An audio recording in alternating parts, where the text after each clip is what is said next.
नमस्कार मित्रांनो. तर मालिकेत आतापर्यंत काय झालं ते आपण थोडक्यात जाणून घेऊया. तर सुरुवातीला होतं असं की तनया खूप घाबरलेली असते. ज्या माणसाला तिने चेक दिलेला असतो त्या माणसाचा विशाखाने ऍक्सिडेंट घडवून आणलेला असतो आणि विशाखा तिला हे सगळं सांगत असते. तनया खूप घाबरलेली असते आणि म्हणत असते की मम्मा, हे तू सगळं काय केलं अगं? त्या माणसाच्या अंगावर वगैरे आता माझं चेक सापडला आणि पोलीस माझ्यापर्यंत पोहोचले म्हणजे, आणि पोलीस बहुतेक मला आता पकडून तुरुंगात घेऊन जाणार. आणि मी असं ऐकलंय की तुरुंगात घेऊन जाण्याआधी ते मेडिकल चेकअपही करतात. त्यामुळे माझी खोटी प्रेग्नेन्सी सुद्धा सगळ्यांसमोर येईल. तू हे काय केलं मम्मा? मी तुला सांगितलं होतं ना, तू माझ्यापासून लांब राहा बरं. आणि तिची खूप चिडचिड चालू असते. इकडे वसुंधरा तो चेक बघते आणि तिच्या डोक्यामध्ये खूप विचार चालू असतात. तो तिच्या हातामध्ये असलेला चेक, तो माणूस जे बोलत होता ते, आणि त्याने मातीवर काढलेलं लकी हे नाव, हे सगळ्यांचा ना कुठेतरी संबंध आहे असं तिला वाटत असतं. तेवढ्यात आकाश रूम मध्ये आलेला असतो. ती तो चेक लपवते. आकाश म्हणतो, वसुंधरा काय झालंय? मी सकाळपासून बघतोय तुमचा मूड ऑफ आहे आणि तुम्ही कुठे होता तेवढ्या वेळ? वसुंधरा म्हणते, ते काही नाही हो, मला जरा कणकण आली आणि थकल्यासारखं वाटतंय. आकाश म्हणतो, वसुंधरा मग आराम करायचा ना, असं काय करताय तुम्ही? पण त्याला मात्र जाणवत असतं की वसुंधराच्या मनामध्ये नक्कीच काहीतरी चालू आहे. आता मुलं घरी आलेली असतात आणि ती मोबाईलवरती कुठली तरी फिल्म बघत असतात आणि म्हणत असतात की बाबा, या फिल्ममध्ये ना त्या मुलांची आई त्यांच्या बाबांचं शर्टचं बटन लावून देते. आईने कधी तुझ्यासाठी असं केलंय का? आकाश म्हणतो, काय बघताय तुम्ही आणि मला न विचारता माझा फोन कसा घेतला? चिनू बॅड मॅनर्सचा. आणि तो त्यांच्या हातातून आपला फोन घेऊन घेतो आणि आपलं बुक वाचायला लागतो. परत मुलं तोच प्रश्न विचारतात. आता आकाश त्यांना काय उत्तर देणार? तेवढ्यात वसुंधरा बाहेरून येत असते रूम मध्ये. आकाश वसुंधराकडे बघतो आणि न बघितल्यासारखं करतो आणि मुलांना म्हणतो, अरे तुमच्या बाबांचं एवढं नशीब कुठे की तुमची आई त्याच्या शर्टचं बटन लावून देईल? सगळ्यांच्या नशिबात असं नसतं, हे फक्त फिल्म मध्ये असतं. वसुंधरा म्हणते, अच्छा, यांना शर्टचं बटन लावून हवंय का? असं ती मनातल्या मनात विचार करते. आता दुसऱ्या दिवशी सकाळ झालेली असते. वसुंधराने सगळ्या शर्ट्सची बटणं काढून ठेवलेली असतात. म्हणजे एक वरचं बटन तिने काढून ठेवलेलं असतं सगळ्या शर्ट्सचं. आकाश शर्ट काढायला जातो. तेवढ्यात त्याला जाणवतं की या शर्टला बटन नाही. तो दुसरा शर्ट काढतो, त्यालाही तिने बटन काढून टाकलेलं असतं. आकाश म्हणतोय, काय चाललं आहे? आणि त्याला कळत नसतं की खरंच काय चाललंय माझ्यासोबत असं. तो एक शर्ट आता घालून बघतो आणि तेवढ्यात मुलं सगळी खाली गेलेली असतात शाळेची तयारी करून. वसुंधरा म्हणते, काय झालं? आकाश म्हणतो, बघा ना, शर्टला बटनच नाहीये. वसु म्हणते, हो का, द्या मग मी लावून देते. आकाश म्हणतो, काय? वसुंधरा म्हणते, हो, तुम्हाला हवं होतं ना मी तुमच्या शर्टचं बटन लावून द्यावं. काय आहे, काल कोणीतरी म्हणत होतं की आमच्या नशिबात असलं सुख नाहीये, म्हणून म्हटलं आज त्यांची इच्छा पूर्ण करावी. आणि म्हणून वसुंधरा आता आकाशच्या शर्टचं बटन लावून देत असते. ते दोघं एकमेकांच्या खूप जवळ आलेले असतात आणि त्यांचा हा स्पेशल मोमेंट ते छानपणे एन्जॉय करत असतात. आता आकाश म्हणतो, वसुंधरा, तुम्हाला बरं माझ्या मनातलं कळतं. वसू म्हणते, मग मला नाही कळणार तर कुणाला कळणार? आता वसुंधरा म्हणते, चला पटकन रेडी व्हा आणि खाली जा. आणि ती खूप लाजत असते. इकडे जयश्री लॉन मध्ये बसून तिच्या होणाऱ्या नातवंडासाठी स्वेटर वगैरे विणत असते. तेवढ्यात तिथे माधव येतो आणि तिच्याकडे म्हणतो, वा, छान काम चालू आहे आपलं. जयश्री म्हणते, मग माझ्या नातवंडाचे मी खूप लाड करणार आहे. मला ना त्याची चाहूलच लागली आहे. असं वाटतंय तो आत्ता घरात येणार आहे. त्याचं हसणं, त्याचं खेळणं सगळं मला अनुभवायचं आहे. हे नातवंड ना आपल्यासाठी खूप आनंद घेऊन येणार आहे, घरामध्ये खूप प्रसन्नता घेऊन येणार आहे.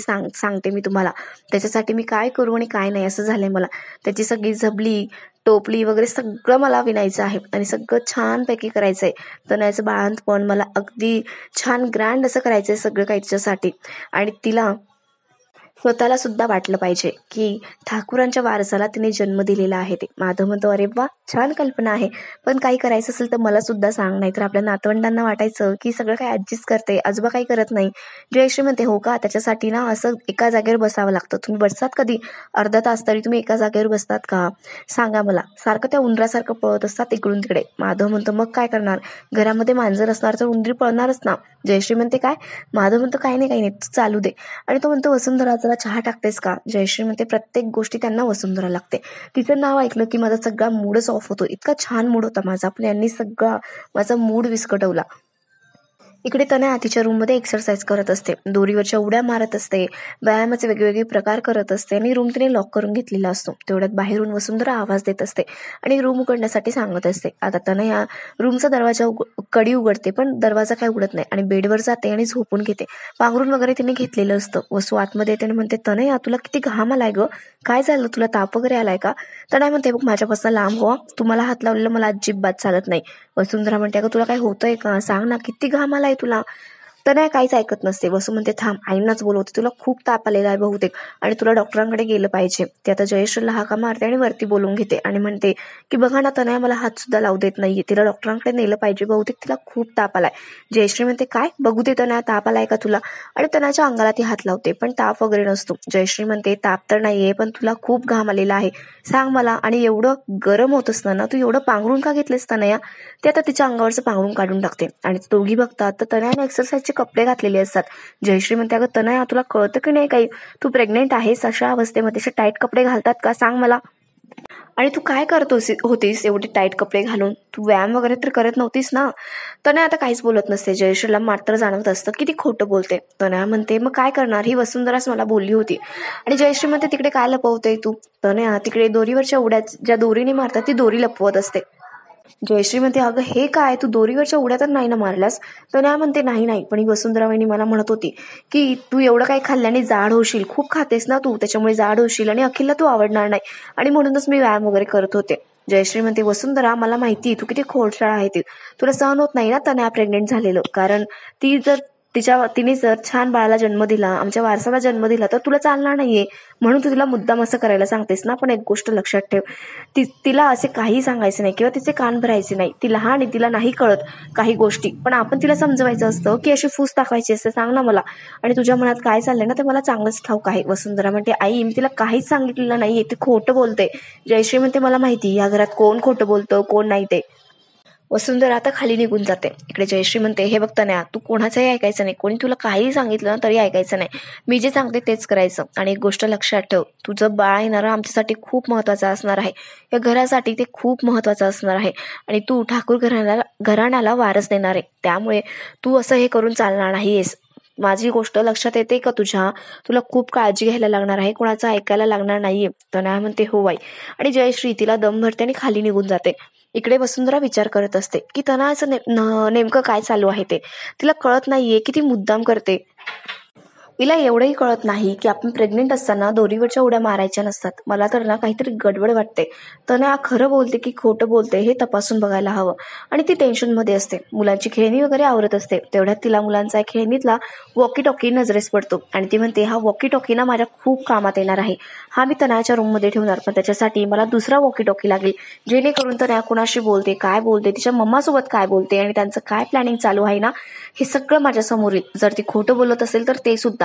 आणि म्हणून तिने 2 वॉकी टॉकी आता घेतलेली असतात आणि त्याचा ती वापर करणार असते. आता दुसऱ्या दिवशी घरी तनयाचे बाबा आलेले असतात. तिला रूम मध्ये भेटण्यासाठी ते आलेले असतात. तनया म्हणते बाबा तुम्ही आलात, मी आईला खूप मिस करत होते आणि तुम्हालाही मिस करत होते, आई कशी आहे आणि ती इतक्या दिवसांपासून आली का नाही मला भेटायला. आता वसुंधरासाठी चांगला चान्स असतो. तिने जो वॉकी टॉकी शोधलेला असतो तो ती चहाच्या ट्रेच्या निमित्ताने आतमध्ये घेऊन जाते आणि ट्रेच्या बाजूला ती लपवते, आणि एक वॉकी टॉकी तिच्या हातात असतो, ती रूमच्या बाहेर गेलेली असते. दुसऱ्या वॉकी टॉकीने आतमध्ये काय चाललंय तिला ऐकायला येत असतं. आता तनयाचे बाबा म्हणत असतात तनया, तुम्ही माहिले की ना, खोटेपणाचा इतका कहर करताय ना, तुमचं तुम्हालाच ठाऊक नाहीये, पण ना असं खोटं वागून कोणाचंही भलं होत नसतं, तुम्ही फसवणूक करत आहात धादांत समोरच्याची, आणि याचं फळ तुम्हाला भोगावंच लागेल. तुम्ही मायलेकींनी तर प्रेग्नेन्सीचं खोटं नाटक रचलं आहे, एवढं सुद्धा तुम्हाला लाज वाटत नाहीये, असं ते तनयाला बोलत असतात. आता वंदराला हे सगळं काही ऐकू जात असतं आणि तिला प्रचंड वाईट वाटत असतं की तनयासारखी मुलगी किंवा विशाखासारखी मुलगी कुठल्या तऱ्हेला जाऊ शकते नाही, तिला चांगलंच कळालेलं असतं, पण प्रेग्नेन्सी सारखी इतकी छान गोष्ट, इतकी भावनात्मक गोष्ट, त्याचा ते असा वापर करतील किंवा घरच्यांच्या भावनांशी खेळतील असं तिला अजिबात वाटत नसतं. आता वसुंधरा खूप कोलमडलेली असते. आपल्या घरच्यांना हे सगळं कळाल्यानंतर काय वाटेल ह्याचं तिला वाईट वाटत असतं. तर मग बघूया वसुंधरा आता तनयाचा हा खरा चेहरा लवकरात लवकर घरच्यांसमोर कसा आणेल ते, आणि तिच्या घरच्यांना देखील याच्यातून कसं सावरेल, हे सगळं नक्कीच बघण्यासारखं असणार आहे. तर मग अशाच अपडेटसाठी तुम्ही आमच्या चॅनलला नक्की सबस्क्राईब करा. धन्यवाद.